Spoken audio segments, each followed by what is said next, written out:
Bem-vindo a mais um culto de celebração da Igreja Presbiteriana de Tambaú. É sempre um prazer e um privilégio entrar na sua casa e compartilhar um pouco com você daquilo que acontece na nossa comunidade. Na noite de hoje, nós vamos falar um pouco acerca do que Jesus nos ensinou no Sermão do Monte, sobre oração, generosidade e o jejum. Nossa oração é que Deus fale profundamente ao seu coração. Queridos, enquanto eu preparava esta mensagem, eu lembrei de uma situação que acontecia na minha casa que eu achava muito interessante. Logo que surgiu a internet por aqui, por essas bandas, ou melhor, logo que a minha mãe descobriu a internet, ainda bem que ela não está aqui hoje, eu posso falar. Logo que ela descobriu a internet, ela tinha uma maneira muito específica de fazer pesquisas. Parece que ela não conhecia ainda o Google, então ela digitava lá em cima, naquela barra maior, www.como-preparar-uma-torta-no-liquidificador.com.br. Ela achava que o simples www era um portal para ensinar como fazer tudo. Então, como criar filhos.com.br. E toda a pesquisa dela era na base do www. E o pior é que ela chegava em resultados que eu não conseguia pelo Google, usando as melhores ferramentas possíveis que você puder imaginar sobre busca. E numa dessas pesquisas em que ela fez, era uma pesquisa um pouco inusitada, ela chegou num site que chama-se WikiHow. Nesse site você vai encontrar como fazer tudo, né? Como você educar o seu filho a largar a fralda, você vai achar no WikiHow. Lá tem todas as possibilidades de como fazer, e é um site também colaborativo, você pode ir lá e colocar também a sua contribuição. E quando eu lembro dessa situação da minha mãe, desse site, eu lembro que quando eu chego numa livraria hoje, você pega a lista dos mais vendidos, se você for ver a quantidade de exemplares vendidos, e você pega, por exemplo, a Veja, ela divide ali em ficção, não ficção, né, e autoajuda. E em termos reais de mensuração de números, você vê que os livros de autoajuda eles vendem muito mais do que qualquer outro tipo de categoria.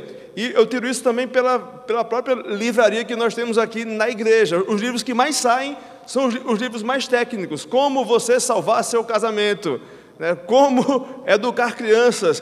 Nós estamos constantemente querendo aprender como fazer as coisas. É muito da mente judaico-cristã ocidental tentar entender as coisas de maneira pragmática, organizada e técnica, e em maneira, se possível for, até em passos. Né?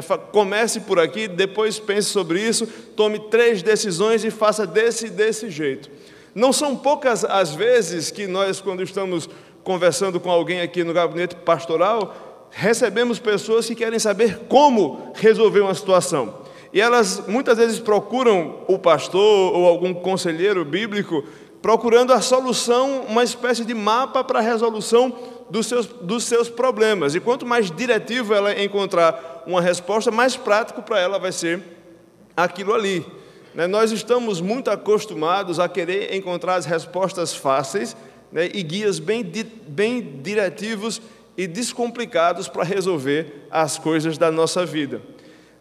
Na última semana, no último domingo, nós começamos aqui na igreja a campanha de 40 dias de oração e jejum pela família. E também não foram poucas as pessoas que me mandaram mensagem pelo WhatsApp e compartilhando com o reverendo Robson. Ele também recebeu várias vezes esse questionamento. Pessoas perguntando como deveriam fazer o jejum, como deveriam orar, se podia começar um dia depois ou um dia antes. E aí todo mundo queria saber os detalhes de como funciona esse jejum e essa oração. E pensando sobre isso e vendo o que é que a Bíblia ensina sobre jejum, sobre oração, sobre vida cristã, nós percebemos que, na verdade, Jesus ele dá uma rasteira em todas aquelas pessoas que tentavam organizar a maneira de organizar a vida cristã de forma tão técnica. Era isso que os fariseus, foi nisso que os fariseus erraram, foi quando eles deixaram a piedade autêntica e verdadeira para tentar transformar aquilo num sistema. E é justamente na maneira como Jesus ensina a termos uma vida cristã verdadeira e a exercer a autêntica piedade que eu gostaria de conversar com os irmãos e irmãs nesta noite. Para isso eu peço que você abra a sua Bíblia no Evangelho de Mateus, no capítulo 6. Nós vamos ler a princípio os versos 16 a 18. Se você não trouxe a sua Bíblia, pode acompanhar a projeção aqui nas laterais da plataforma. Mateus capítulo 6, dos versos 16 a 18.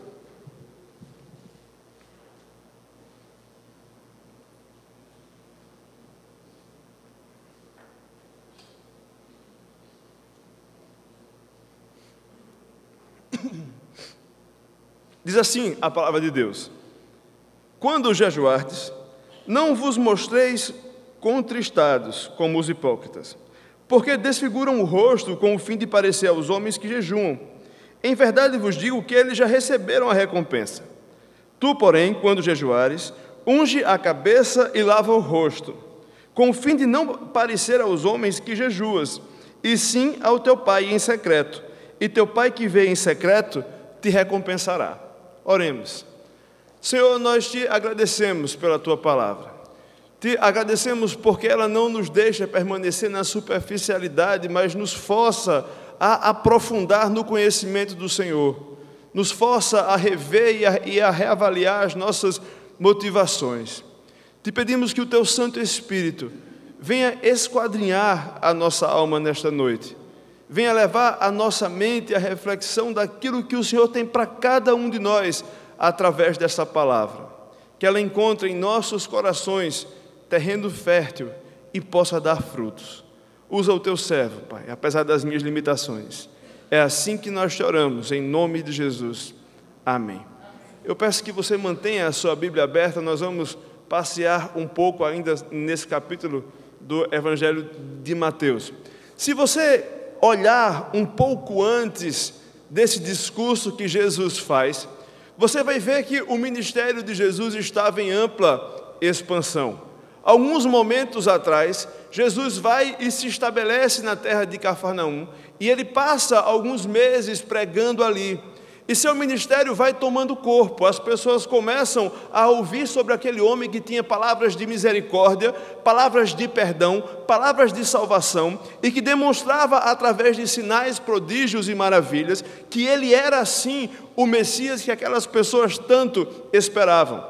Por isso, as pessoas, ao ver que aquele homem tinha um ministério diferente, que aquele homem falava palavras verdadeiras, começaram a segui-lo. E Jesus, onde quer que andasse, já contava com uma certa multidão que estava sempre disposta a ouvir as suas palavras.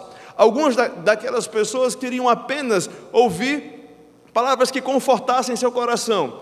Talvez outras tantas estivessem interessadas apenas em receber um milagre, uma cura, ou tivessem interessadas em ver algum parente, algum amigo liberto de opressão de espíritos malignos.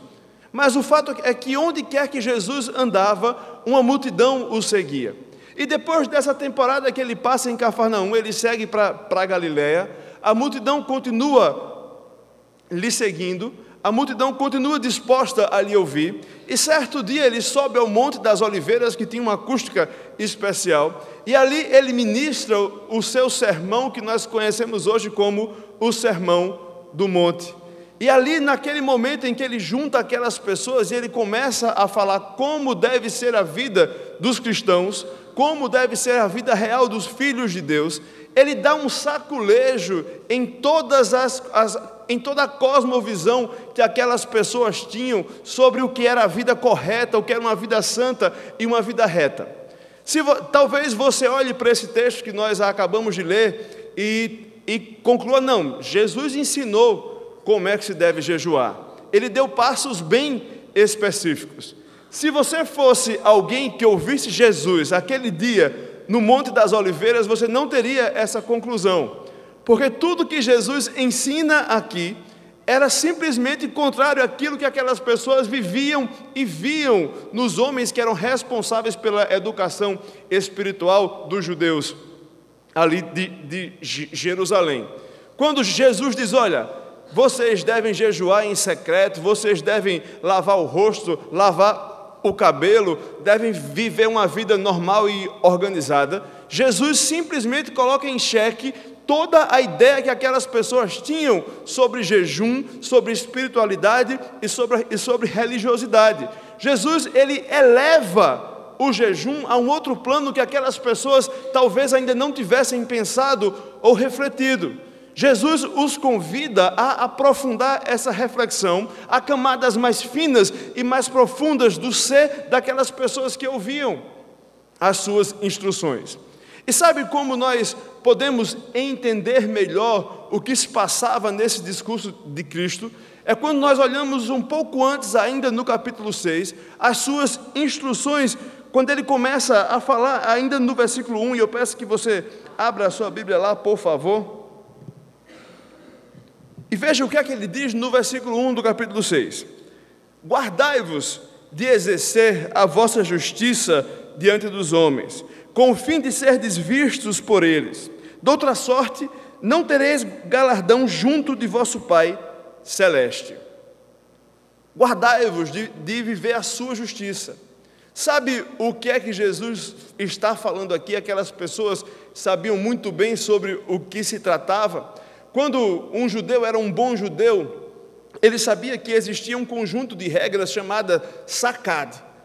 Quando você falava para um judeu sobre o Sakad, você estava falando para ele sobre como ele deveria ser piedoso de maneira prática. O judeu associava uma vida piedosa a basicamente 3 fatores da sua vida: o dar esmolas, a doação, a generosidade, as orações que ele fazia e o jejum que ele praticava. E Jesus introduz essa parte do seu discurso e da sua fala dizendo: olha, cuidado com a maneira que vocês estão vivenciando esse Sakad. Cuidado com as ideias que vocês têm sobre o que é a justiça. Cuidado sobre aquilo que vocês pensam que é a retidão. Tem mais coisa nesse baú. Tem mais coisa que precisa ser pensada e avaliada por vocês. E ele começa a abrir o horizonte dessas pessoas quando ele diz isso: olha, cuidado que nem tudo que vocês pensam que é correto e que é certo, é realmente correto e certo.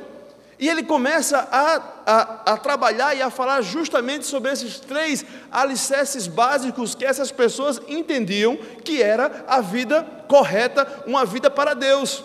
E veja que a partir do versículo 2, ele começa a instruir sobre a generosidade. Veja o que é que Jesus diz. Ele fala: quando, pois, deres esmolas, não toque trombeta diante de ti, como fazem os hipócritas nas sinagogas e nas ruas, para serem glorificados pelos homens. Em verdade vos digo que eles já receberam a recompensa. Tu, porém, ao dares a esmola, ignore a tua mão esquerda o que faz a tua mão direita, para que a tua esmola fique em secreto, e teu Pai que vê em secreto te recompensará. Sabe como um fariseu dava esmola nos tempos de Jesus?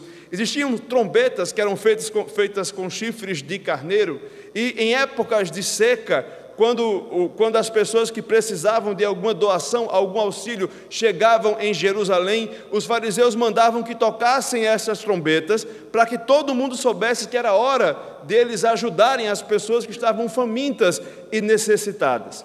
Era uma maneira daquelas pessoas dizerem: olha como nós estamos vivendo a generosidade.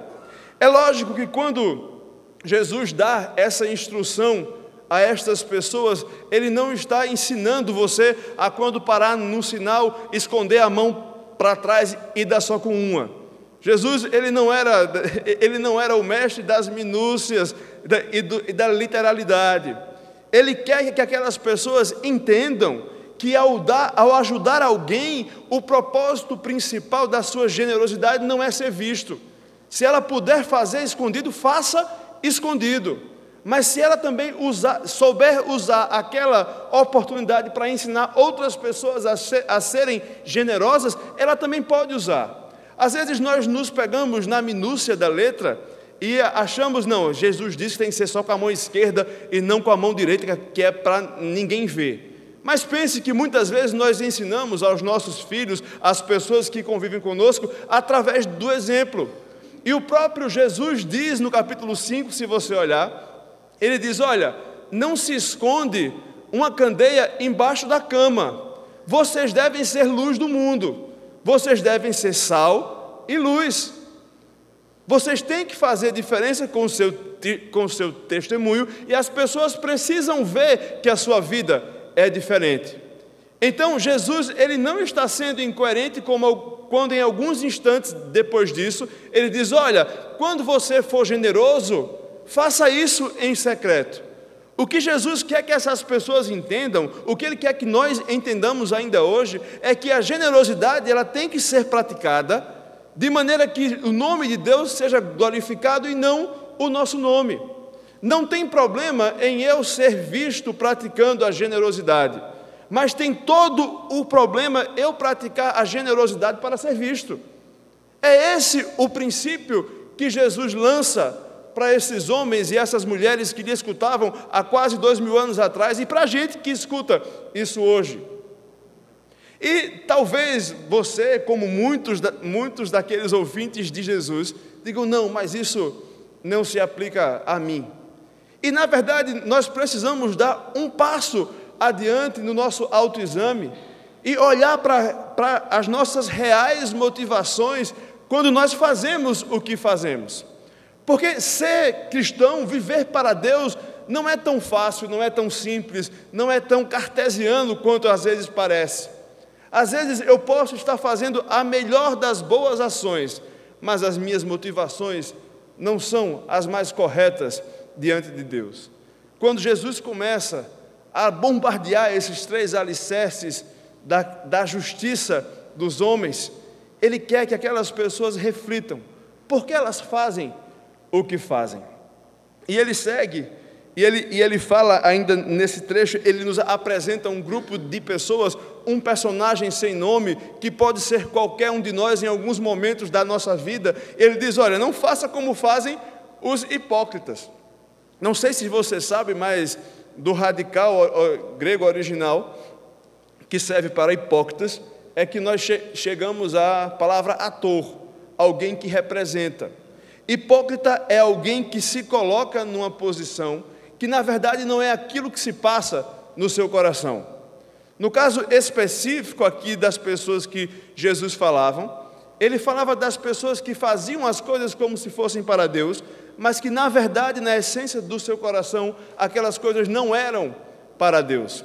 Ele diz: olha, não façam como essas pessoas, não sejam incoerentes como essas pessoas. Se avaliem, reflitam sobre acerca de como e por que vocês fazem as coisas.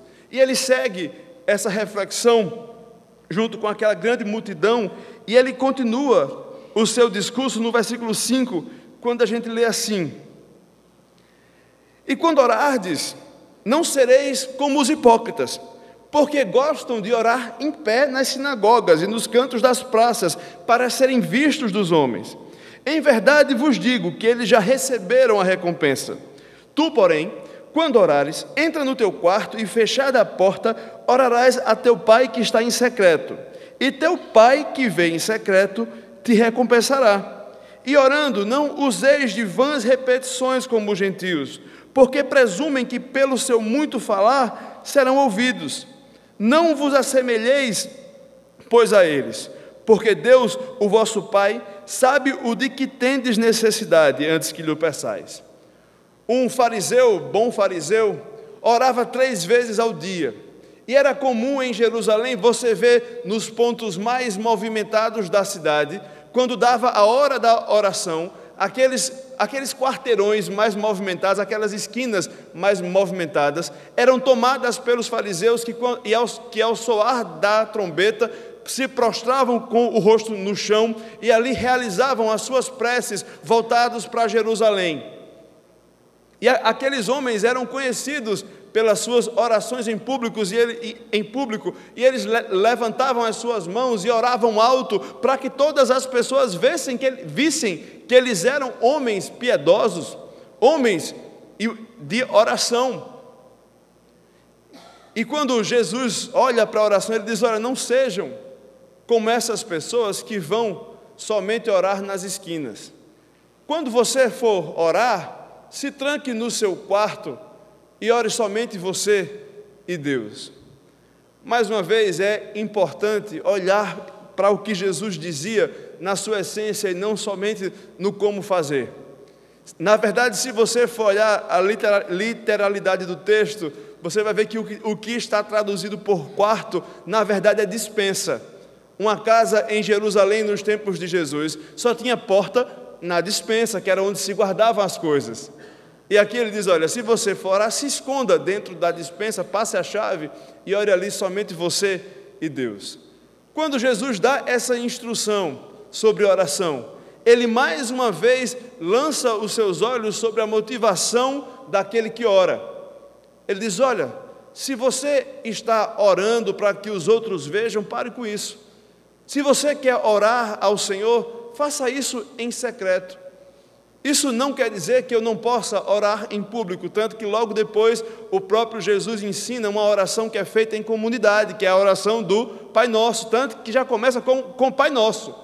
Não é proibida a oração em comunidade, a oração com a igreja, a oração por pessoas, mas Jesus orienta que você também não abra mão da disciplina da oração individual. Não ore somente quando você estiver sendo visto, até mesmo para não correr na tentação de viver somente esse tipo de oração, mas cultive também a disciplina da oração individual, essa oração em que só você e Deus estão presentes e ali você pode derramar o seu coração diante do Pai. Ali você ora e fala sobre coisas que, se eu pedir aqui para alguém orar, se levantar e fazer uma oração, você não teria a mesma disposição ou não teria a mesma coragem de rasgar a sua alma como você rasgaria numa oração em que estivesse somente você e Deus. E aqui Jesus convida essas pessoas a saírem daquela superficialidade em que elas viviam e darem um passo adiante nesse relacionamento com Deus. Saiam da vida publicitária, saia desse marketing pessoal, procurem uma vivência real e profunda com esse Deus que vocês dizem que servem. Eu acredito que se eu fosse alguém que tivesse aprendido tudo diferente ali nas escolas dos fariseus e ouvisse Jesus me ensinando isso, a minha cabeça talvez começasse a entrar em parafuso, porque muitas das minhas práticas, muitos dos meus conceitos precisariam ser reavaliados. E na verdade, se você parar para pensar um pouquinho, todas as vezes que nós olhamos para estes ensinamentos de Cristo, principalmente aqueles que ele nos apresenta nesse sermão do monte, você vai ver que existem constantemente coisas que precisam ser reavaliadas. Não é à toa que um teólogo muito conhecido chamado John Stott chama o sermão do monte de a contracultura cristã, porque coloca em xeque tudo aquilo que o mundo aprende como certo, tudo aquilo que nós somos ensinados como sendo o correto. E é por isso que é tão incômodo, e é por isso que deveria causar tanto rebuliço no nosso interior, ouvir Jesus ensinar sobre a verdadeira vida piedosa. E até aqui ele já falou a essas pessoas sobre a generosidade, a prática de dar esmolas, ele já colocou em xeque como se orava, e aí, no versículo 16, que nós lemos no começo dessa mensagem, ele fala sobre um assunto que talvez seja o mais complicado em termos técnicos. Ele fala sobre, finalmente, o jejum. Se você olha para as Escrituras desde o começo, Deus ele instituiu na sua lei apenas um jejum, que era feito no dia da expiação. É lógico que não era proibido fazer jejum em outros momentos, mas a própria comunidade judaica entendeu o que significava esse jejum. O jejum era um momento em que as pessoas abriam mão do seu alimento físico para mortificar o seu corpo e assim lançar os seus olhos para aquilo que é imaterial. Quando nós jejuamos, nós, na verdade, deveríamos pensar que existe algo mais importante na vida do que sobreviver. Quando aquelas pessoas paravam de comer no dia da expiação, elas simplesmente olhavam para o fato de que existia uma eternidade, que deveriam abrir mão de alguma coisa aquele dia que lhes suprisse as necessidades mais básicas de uma vida, para que assim pudessem lembrar que existia um mundo espiritual e assim pudessem dedicar aquele dia especificamente à sua vida espiritual. Então, mais do que uma dieta, como muitas vezes nós pensamos hoje, e eu já vi muita gente falar, não, vou aproveitar e perder um pezinho nesses 40 dias de jejum e oração, vou comer só à noite, e vai ser uma saladinha. Muito mais do que uma dieta e parar de comer alguma coisa, o jejum é um momento de mortificação, é um momento de voltar os nossos olhos para o mundo espiritual, para a espiritualidade. Talvez nós tenhamos, e isso a própria história talvez possa explicar, as igrejas reformadas especialmente, assumiram uma postura em que algumas das disciplinas espirituais têm menos protagonismo do que outras. E se uma delas sofreu com o passar dos anos mais recentes, essa disciplina foi a prática do jejum. Muitas vezes nós não somos encorajados ou instados a praticar essa disciplina espiritual, talvez pelo risco que ela apresente e que ela incorra de se tornar algo vazio e somente uma prática religiosa. Mas, na verdade, nós vemos que é um princípio ensinado pelo próprio Deus, desde que Ele estabelece a lei de Israel, que foi utilizado pelos filhos de Deus em muitos momentos da história. Você vê que surgem jejuns que são feitos em momentos de lamentação. Você vê que Daniel e seus amigos, eles jejuaram para que Deus lhe fortalecesse espiritualmente. Davi jejuou no momento em que estava enlutado, em que estava sofrendo. Nós deveríamos jejuar sempre que nós entendermos que é um momento de aprofundar a nossa relação com Deus. Sempre que nós entendermos que é o momento de mortificar a nossa carne e assim voltarmos os nossos olhos para aquilo que é espiritual e eterno. Era esse o princípio do jejum, ensinado por Deus e reforçado por Cristo. E Jesus, ele chega diante daquelas pessoas, ele retoma esse princípio e você vê que em outro momento ele ensina para os discípulos, olha, eles não precisam jejuar agora, porque agora eu estou aqui com eles, mas quando eu for, jejuem, porque vão vir tempos muito difíceis. O próprio Cristo ensina essa prática. E aqui ele dá alguns nortes, algumas diretrizes que são menos claras do que parecem. Talvez se você pegar o texto exatamente, você vai ler assim, quando jejuardes, não vos mostreis contristados como os hipócritas. Então não faça cara de triste, sempre sorrindo e acenando. Porque desfiguram o rosto com o fim de parecer aos homens que jejuam. Em verdade vos digo que estes já receberam a recompensa. Tu, porém, quando jejuares, unge a cabeça e lava o rosto. Vou andar sempre com a cabeça lavada e o rosto lavado também. E acreditem, muitas pessoas entendem dessa maneira e vivem o jejum dessa maneira. Quando, na verdade, o que Jesus coloca aqui, mais uma vez, em xeque, é a motivação das pessoas que jejuam. E ele usa a figura dos hipócritas, né, que nessa época eram que esse grupo de hipócritas era formado em sua grande maioria por fariseus, né, e ele diz, olha, esses hipócritas, eles quando jejuam, eles fazem cara de que estão morrendo.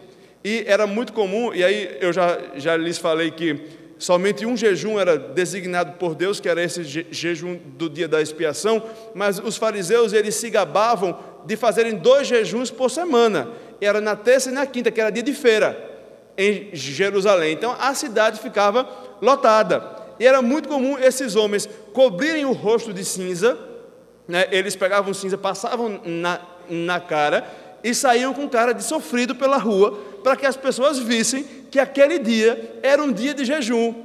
E Jesus olha para aquilo e faz, olha, quando vocês forem jejuar, não façam como os hipócritas, que se escondem atrás dessa cara suja de cinza e fazem cara de sofrido.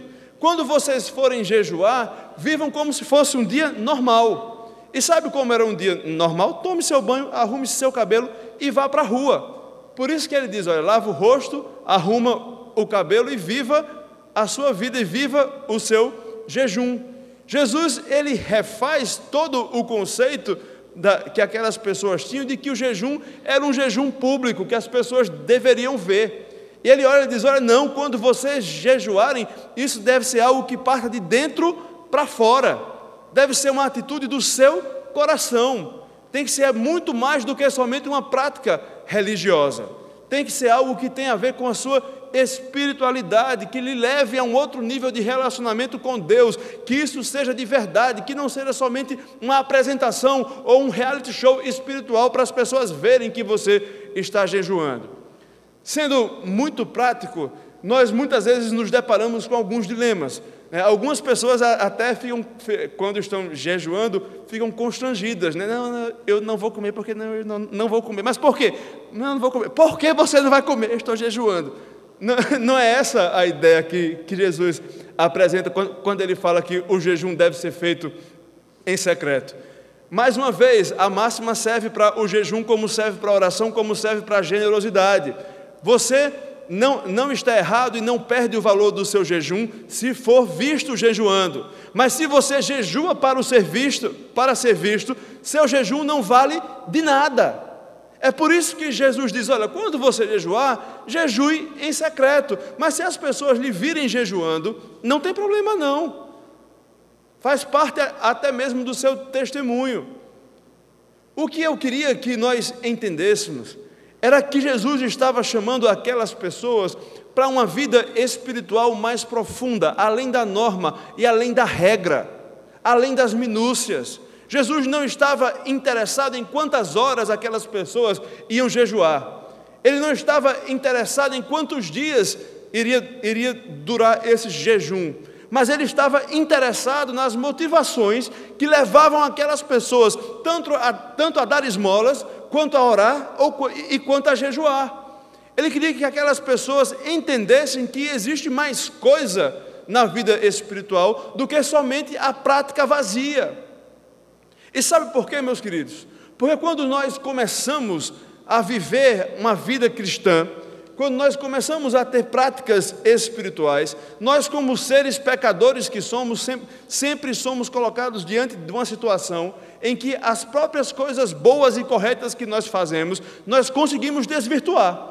Nós conseguimos transformar boas práticas, bons conceitos, em péssimas ações e péssimas atitudes. Foi assim que começou com os fariseus. Nós hoje temos uma ideia de que fariseus eram os vilões da história de Jesus, né? Eles eram as bruxas más dessa época. Mas o que talvez a gente não lembre é que os fariseus, em um momento em que Israel estava frio espiritualmente, foi o grupo de pessoas que se levantou e disse, não, a vida espiritual é mais do que isso. Deus espera mais de nós, vamos praticar aquilo que Ele nos exige na sua lei. E esses homens começam as suas histórias de maneira piedosa, verdadeira e contrita. Com o passar dos anos, você encontra esse mesmo grupo de homens que começou de maneira tão idônea e correta, com a sua visão religiosa totalmente corrompida, totalmente distantes de Deus e próximos de uma prática religiosa vazia. Nós não somos diferentes. Constantemente estamos sendo tentados a viver uma religiosidade vazia. Muitas vezes nós nos acostumamos a vir para a igreja apenas nos domingos.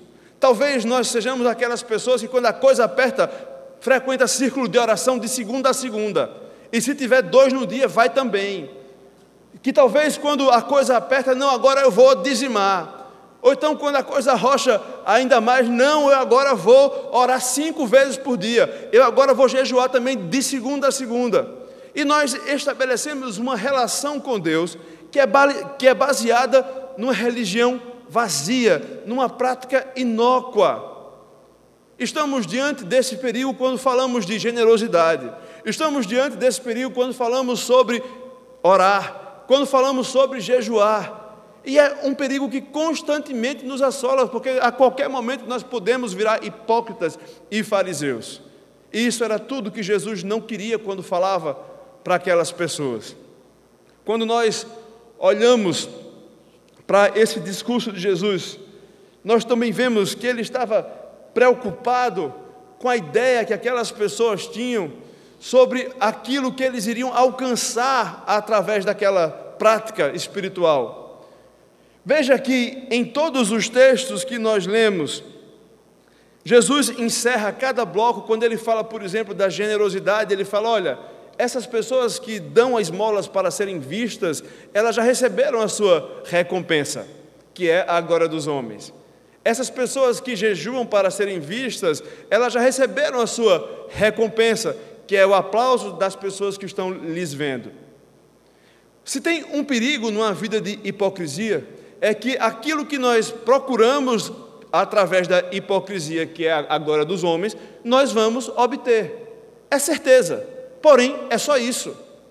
E Jesus, ele conhecendo muito bem aquela humanidade que ele convivia, ele dizia: olha, se vocês querem ser hipócritas, querem ter essa vida vazia, vocês vão ter aquilo que vocês querem. E aquilo que o ser humano quer todos os dias, naturalmente por causa do seu pecado, é a glória dos homens. Quem de verdade e honestamente falando não gosta de receber um elogio? Ou que trabalho bem feito, você é muito competente, olha, você me surpreendeu.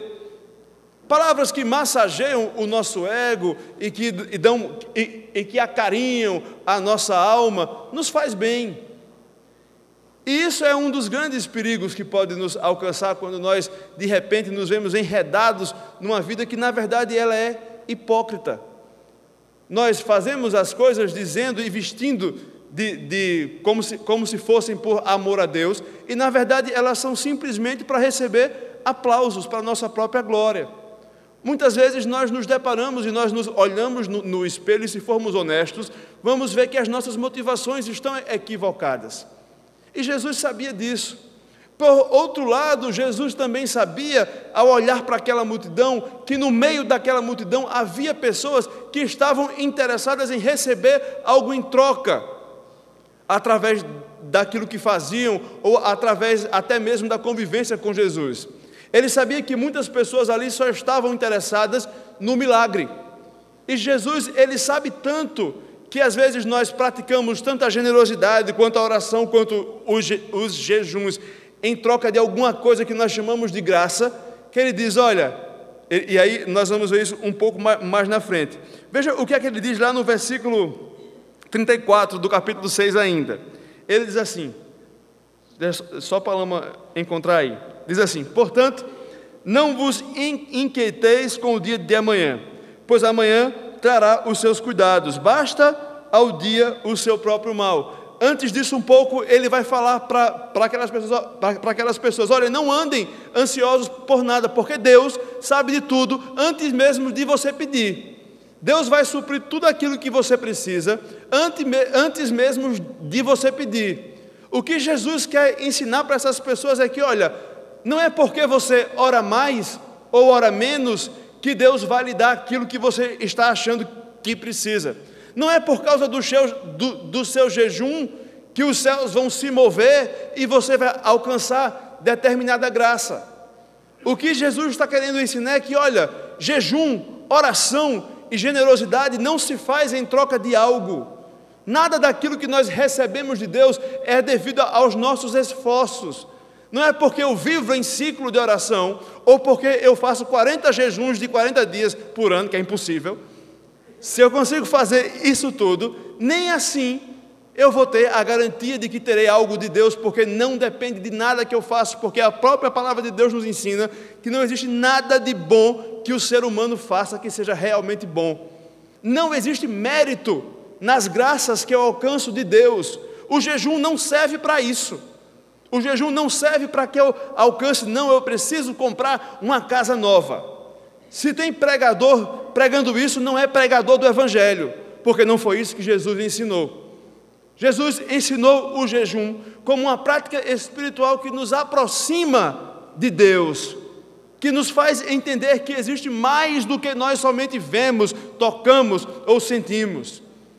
Existem camadas mais finas nessa vida espiritual, existe uma maneira mais profunda de se relacionar com o Pai, uma maneira que vai além desse mercado que nós hoje vivenciamos e somos tentados a praticar todos os dias. Não são poucos os momentos de aflição que nós vivemos, e não são poucos os momentos em que nós estamos aflitos, que nós somos tentados também a barganhar com Deus algum tipo de graça, provisão ou intervenção dele na nossa vida. O que há de mais bonito nessa história é que Deus, que quer se relacionar conosco de maneira mais profunda, que é esse Deus que quer que nós tenhamos uma espiritualidade autêntica, ele se encarna em forma de homem. Ele sabe exatamente aquilo que angustia o meu coração. Ele sabe que eu e você vivemos dias difíceis. Ele sabe que muitas vezes nós vamos ser tentados a nos relacionar com Ele de maneira interesseira, buscando alguma graça que nós achamos que é aquilo que nós merecemos ou precisamos. Ele sabe que muitas vezes eu vou encarar o jejum, a oração e a generosidade como formas de alcançar algo de Deus. E é por isso que ele diz, olha, não é por aí. Reavalie, pense melhor sobre aquilo que você está buscando. E o que é mais interessante nessa história toda é que ele também no versículo 18, ele diz, com o fim de não parecer aos homens que jejuam, e sim ao teu Pai, em secreto, e teu Pai que vê em secreto, te recompensará. Ele fala que aqueles que são hipócritas, oram, são generosos e jejuam, para receber a glória dos homens. Ao mesmo tempo, ele fala que aqueles que buscam verdadeiramente a Deus, oram, são generosos e jejuam, e receberão de Deus a sua recompensa. A pergunta que fica é, que recompensa é essa? Nós já vimos que essa recompensa não é a glória dos homens. Jesus mesmo diz, isso não serve, isso é vazio. Nós também vemos no contexto um pouco depois que essa recompensa também não é material, porque ele diz, não busquem os tesouros dessa terra, não se preocupem com o dia de amanhã, não andem ansiosos, porque basta a cada dia o seu mal. Se não é a glória dos homens, se não é uma resposta material, que recompensa é essa que Deus dá àqueles que lhe buscam verdadeiramente? Essa recompensa nós podemos ver na própria oração que Jesus ensina entre o versículo 8 e o versículo 16, quando ele nos ensina um dos textos mais conhecidos dos evangelhos. Queria que você abrisse a sua Bíblia no versículo 9 ainda do capítulo 6, quando Jesus diz para aquelas pessoas, portanto, vós orareis assim, Pai nosso que estás nos céus, santificado seja o teu nome, venha o teu reino, faça-se a tua vontade, assim na terra como no céu. O pão nosso de cada dia, dá-nos hoje, e perdoa-nos as nossas dívidas, assim como nós temos perdoado aos nossos devedores. E não nos deixeis cair em tentação, mas livra-nos do mal, porque teu é o reino, o poder e a glória para sempre. Amém. Queria que você visse como essa oração, ela começa. Santificado seja o teu nome, venha o teu reino, faça-se a tua vontade. Jesus nos ensina a orar, pedindo, buscando o estabelecimento do reino de Deus, o cumprimento da sua vontade na terra, a glorificação e a santificação do seu nome. Sabe como é que Deus recompensa aquele que busca a sua presença, a sua verdadeira comunhão com Deus? Ele recompensa através da própria glória de Deus. Quando nós nos aproximamos de Deus, quando nós começamos a viver como Deus quer que nós vivamos, quando nós nos relacionamos com Deus de maneira verdadeira, a nossa vida produz frutos que glorificam a Deus. Quando eu oro mais, eu me aproximo de Deus, eu conheço mais a Deus, eu vivo mais parecido com Deus. Quando eu sou generoso, eu estou colocando em prática o reino de Deus, que é amar uns aos outros, amar o próximo como a si mesmo. Quando eu faço jejuns, eu olho para este corpo, para esta carne e digo, isso aqui vai passar. Existe algo eterno, algo espiritual que não passa. Quando eu jejuo para a glória de Deus, eu recebo as recompensas de Deus. Quando eu jejuo pedindo que Deus estabeleça o seu reino, que Deus mortifique a minha carne, que Deus glorifique o seu nome através e no meio da minha família, eu posso ter certeza que Deus recompensará o meu jejum. E eu queria, antes de encerrar essa mensagem, pedir que você abra a sua Bíblia, no livro do profeta Isaías, no capítulo 58. Isaías nos apresenta E é muito interessante, é o que deixa a Bíblia algo ainda mais profundo e maravilhoso, a relação que os textos que são escritos com um intervalo tão grande de tempo, eles têm entre si.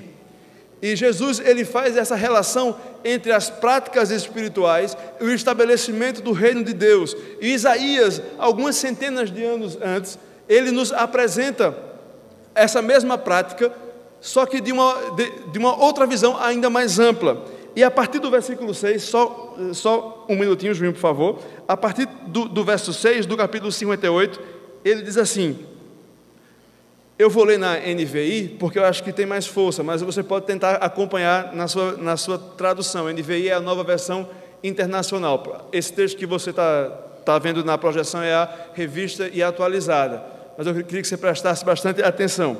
Isaías, ele ensina assim, grite alto e não se contenha. Levante a voz como trombeta, anuncie ao meu povo a rebelião dele e à comunidade de Jacó os seus pecados. Pois dia após dia me procuram, parecem desejosos de conhecer os meus caminhos, como se fossem uma nação que faz o que é direito e que não abandonou os meus mandamentos do seu Deus. Pedem-me decisões justas e parecem desejosos de que Deus se aproxime deles. Por que jejuamos, dizem, e não vistes, porque nos humilhamos e não reparaste. Contudo, no dia do seu jejum, vocês fazem o que é do agrado de vocês e exploram os seus empregados. Seu jejum termina em discussão e rixa, e em brigas de socos brutais. Vocês não podem jejuar como fazem hoje e esperar que a sua voz seja ouvida do alto. Será esse o jejum que escolhi? Que apenas um dia o homem se humilhe, incline a cabeça como um junco e se deite sobre o pano de sacos e cinzas? É isso que vocês chamam jejum, um dia aceitável ao Senhor? O jejum que desejo não é esse: soltar as correntes da injustiça, desatar as cordas do jugo, pôr em liberdade os oprimidos e romper todo o jugo. Não é partilhar sua comida com o faminto, abrigar o pobre desamparado, vestir o nu que você encontrou e não recusar ajuda ao próximo? Aí sim, a sua luz irromperá como a alvorada, e prontamente surgirá a sua cura. A sua retidão irá adiante de você, e a glória do Senhor estará na sua retaguarda. Aí sim, clamará o Senhor, e Ele responderá. Você gritará por socorro, e Ele dirá, aqui estou. Se você eliminar do seu meio o jugo opressor, o dedo acusador e a falsidade ao falar, se com renúncia própria você beneficiar os famintos e satisfazer o anseio dos aflitos, então a sua luz despontará nas trevas, e a sua noite será como o meio-dia. O Senhor guiará constantemente, satisfará os seus desejos, numa terra ressequida pelo sol, e fortalecerá os seus ossos. Você será como um jardim bem regado, como uma fonte cujas águas nunca faltam. Seu povo reconstruirá as velhas ruínas e restaurará os alicerces antigos. Você será chamado reparador de muros, restaurador de ruas e moradias. Sabe por que esse texto me comove? Porque eu consigo enxergar que o Deus que nós servimos não é um Deus distante, é um Deus que não faz distinção entre coisas espirituais e coisas físicas. É um Deus que se conecta com o ser humano de maneira profunda e diz, olha, eu quero me relacionar com vocês sim, eu quero que vocês tenham práticas espirituais, mas isso não anula o seu papel, a sua responsabilidade no estabelecimento do meu reino.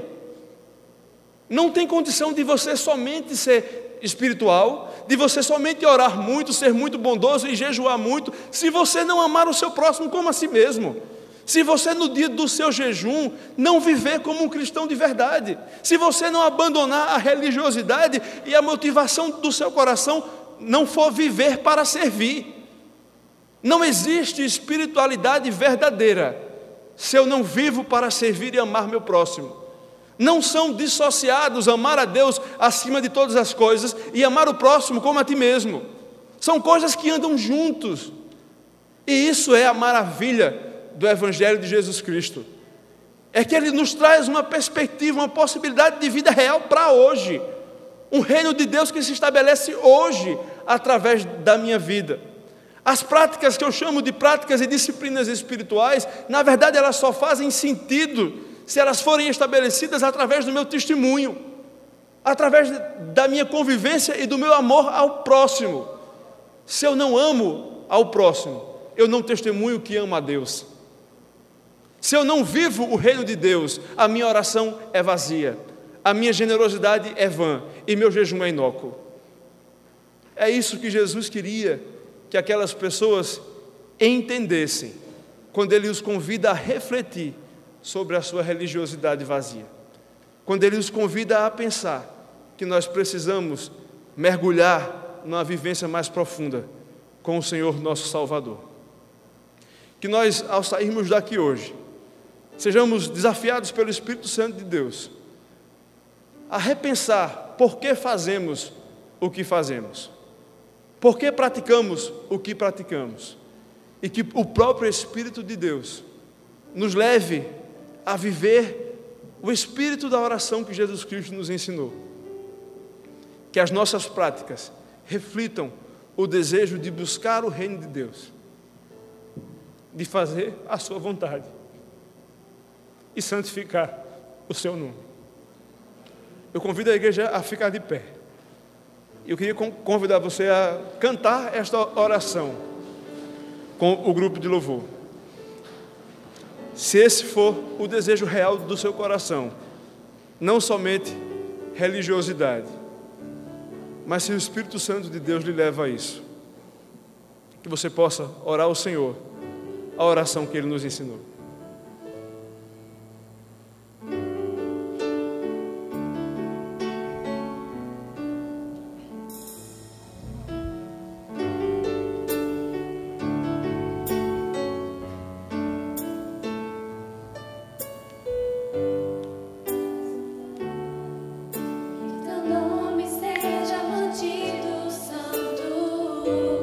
Venha o teu reino.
nosso que estás no céu, santificado seja o teu nome. Venha o teu reino, faça-se a tua vontade, assim na terra como no céu. O pão nosso de cada dia nos dá hoje, e perdoa-nos as nossas dívidas, assim como nós temos perdoado a quem nos tem ofendido. E não nos deixe cair em tentação, mas livra-nos do mal, porque teu é o poder, o reino e a glória para todos sempre. Amém. Deus aplica a sua palavra aos nossos corações. A igreja pode sentar. A IP Tambaú se esforça para ser uma comunidade de corações amigos e braços abertos. Se você gostaria de nos fazer uma visita pessoalmente, é o nosso convidado especial para estar conosco ou no culto devocional às 9 horas da manhã do domingo, ou no culto de celebração às 18 horas do domingo também. Se você quer saber onde nós nos encontramos, basta ver aqui embaixo da sua tela o nosso endereço. E para saber um pouco mais sobre nós, basta acessar os nossos perfis nas redes sociais.